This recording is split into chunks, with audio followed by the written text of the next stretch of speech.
Lori, you're going to talk a little bit about BC People First and some of the other the committee work that you do, just to give an idea of the volunteer work that you're involved in and opportunities. Do you want to start off just talking about BC People First? The People First movement has been going on for years and years, well, a lot of years.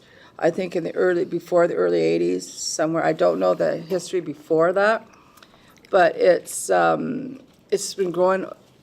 It's been growing over the years, and Barb can attest to that, Barb. Late 70s, That the People's early First have 80s. been growing. Because like Barb and I and Dave and Richard have been in for a long time for People's First, so I do a lot of work. It's a lot of work, but I enjoy doing it. We had a conference in June, like you were there, Shelley. Remember that we had, that conference we had in June, Shelley? I think you were there.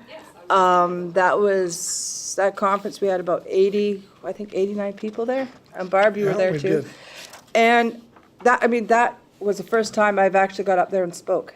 I was always so afraid to speak. That's the first time I got up there and spoke.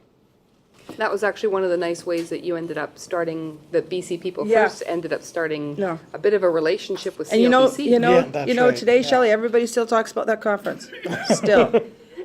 They don't believe it. And I said, well, I said, that's what happened. And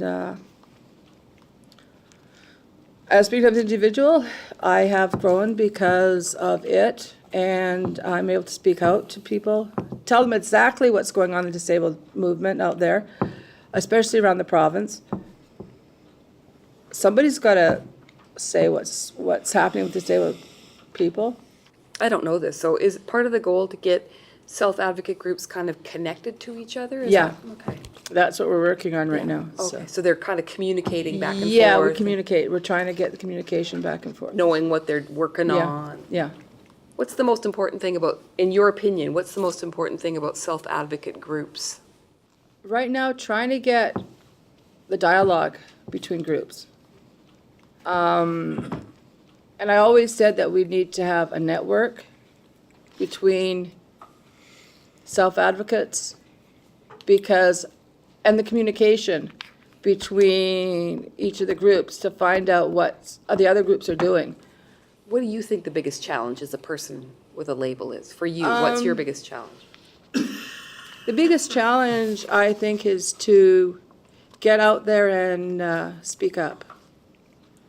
Because you've got a voice, you can use it. You're not going to sit quiet all the time. You've got to get out there and speak up.